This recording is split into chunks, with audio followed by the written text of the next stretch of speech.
दोस्तों, आज हम डिस्कस करेंगे एक बीमारी के बारे में, मल्टीपल मायलोमा के बारे में। ये मल्टीपल मायलोमा के बारे में मैंने डिस्कस करना इसलिए उचित समझा क्योंकि अभी हाल ही में हमने एक जानी-मानी विभूति को, एक पर्सनैलिटी को खो दिया मल्टीपल मायलोमा की वजह से। मल्टीपल मायलोमा जो है ये एक बीमारी है जो एक किस्म का ब्लड कैंसर होता है और ये जिसको अभी हुआ, शारदा सिन्हा उनका नाम था। वो बिहार कोकिला के नाम से भी बड़ी मशहूर थी। उनको पद्मश्री भी मिला था, पद्म विभूषण भी मिला था और उनके गाए हुए गीत बिहार में, भोजपुरी में हर घर में गाए जाते हैं, सुने जाते हैं। तो उनका कोई 70-71 की एज में अभी उनकी डेथ हुई, अपने हस्बैंड की डेथ के कोई 30-40 दिन बाद ही, और उनकी डेथ एज पर मीडिया रिपोर्ट्स मल्टीपल मायलोमा से हुई। तो मैंने सोचा कि आप सबको मैं आगाह करा दूं ये मल्टीपल मायलोमा होता क्या है।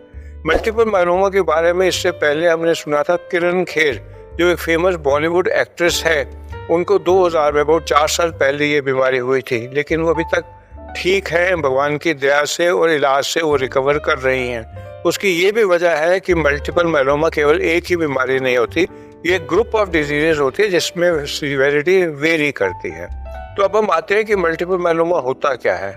ये मल्टीपल मायलोमा एक ऐसी बीमारी होती है जिसके अंदर हमारे ब्लड के एक टाइप के सेल, जिनको प्लाज्मा सेल कहते हैं, वो अपने रेगुलेशन खो देते हैं और ज़्यादा तेजी से ग्रो करने लगते हैं और इससे इनका फंक्शन डिरेंज हो जाता है।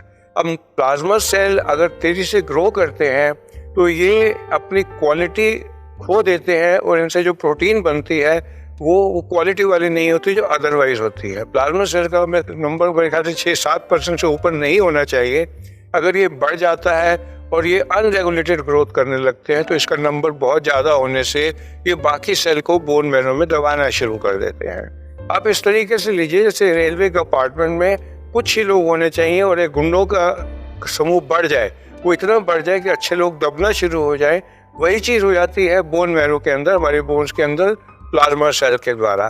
जो एबनॉर्मल प्लाज्मा सेल हैं वो इतने बढ़ जाते हैं कि वो जो प्रोटीन्स हैं वो प्रोड्यूस करते नहीं, जो हमारे बॉडी की इम्यूनिटी बेटर करती हैं।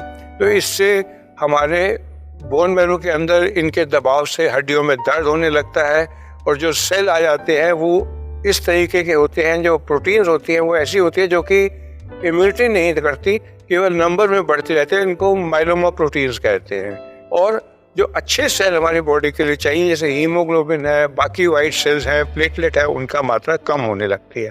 तो पेशेंट प्रेजेंट कैसे करता है? सबसे पहले तो थकान। पेशेंट को थका थका रहता है, शरीर में जान नहीं होती, उम्र जनरली 50 साल से ऊपर होती है। दूसरा क्या होता है, इसमें खून की कमी आ जाती है, पेशेंट को एनीमिया हो जाता है और यही माइलोमा प्रोटीन जो प्रोड्यूस कर रहे होते हैं प्लाज्मा सेल हमारे गुर्दे में जाके डिपॉजिट होने लगती हैं, उससे किडनी के टेस्ट एबनॉर्मल होने लगते हैं और ESR बढ़ जाता है। इन्फ्लेमेटरी मार्कर जैसे CRP है वो बढ़ जाते हैं और ये सब जाकर माइलोमा प्रोटीन्स वगैरह और प्लाज्मा सेल डिपॉजिट होने लगते हैं हमारे हड्डियों में। उससे क्या होता है, हड्डियों में दर्द होता है और हड्डियों का जो कैल्शियम है वो बाहर निकल आता है। तो टिपिकल पेशेंट क्या होता है, पेशेंट को बॉडी में दर्द होता है। अगर आप टेस्ट करके देखेंगे उसका ESR ज़्यादा आ रहा होता है, CRP बढ़ जाता है, कैल्शियम की मात्रा ज़्यादा होती है और आप टेस्ट करके देखेंगे तो किडनी फंक्शन डिरेंज हो जाते हैं, उसका ब्लड यूरिया, क्रिएटिनिन वगैरह थोड़ा बढ़ जाता है और पेशेंट जनरली एक जनरल प्रैक्टिशनर के पास जाता है। अगर उसको इस बीमारी के बारे में अवेयरनेस नहीं होती या टेस्ट नहीं कराए जाते तो पेशेंट को पेन किलर दिए जाते हैं, जो इनफैक्ट किडनी अगर प्रॉब्लम में है तो किडनी की प्रॉब्लम और बढ़ जाती है। इसलिए मैंने सोचा सबको बता दूं कि अगर आपके जान पहचान में कोई ऐसा पेशेंट है जो हमेशा थका थका रहता है, टेस्ट कराने में ESR ज़्यादा आता है, कैल्शियम ज़्यादा आता है, हड्डियों में दर्द होता है, तो और इसको अगर ये सब बहुत ज़्यादा हो जाता है, 30-40 तक तो पहुंच जाता है जनरली लोगों में, लेकिन अगर ये 70-80 तक पहुंच जाता है तो उसको मल्टीपल माइलोमा के लिए ज़रूर टेस्ट करा लेना चाहिए। ये मल्टीपल माइलोमा एक प्लाज्मा सेल्स की ऐसी बीमारी है जिसकी अलग अलग ग्रेडेशन है। कुछ ऐसे होते हैं जो मल्टीपल माइलोमा बने नहीं होते, बनने वाले होते हैं और पूरी ज़िंदगी भर ऐसे चल जाते हैं, तो उसमें इतनी सीरियस बात नहीं होती। हमें उनका रिपीटेड चेकअप कराना चाहिए कि वो मल्टीपल माइलोमा में कन्वर्ट तो नहीं हो रहे।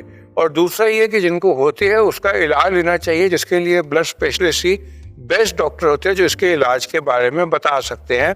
और इसमें एक अल्टीमेट इलाज किया जाता है जो कि बोन मैरो ट्रांसप्लांट का किया जाता है। उसमें कीमोथेरेपी ऐसे देकर पेशेंट को जो गंदे सेल हैं उनको ख़त्म किया जाता है और जो अच्छे सेल होते हैं उनको पर्सन के अपने बोन मैरो से निकाल कर या कोई और पर्सन के बोन मैरो से रिप्लेस करके बॉडी को एक नए किस्म का बोन मैरो देकर बचाया जा सकता है। तो मैंने सोचा मल्टीपल मायलोमा के लिए इतनी बात आपको बता दूं। अगर मेरे इस तरह के अपडेट आपको अच्छे लगते हैं तो मेरे चैनल को सब्सक्राइब कर लीजिए और लाइक माइंडेड पीपल में शेयर कर लीजिए। आप सबका मेरे साथ जुड़ने के लिए धन्यवाद।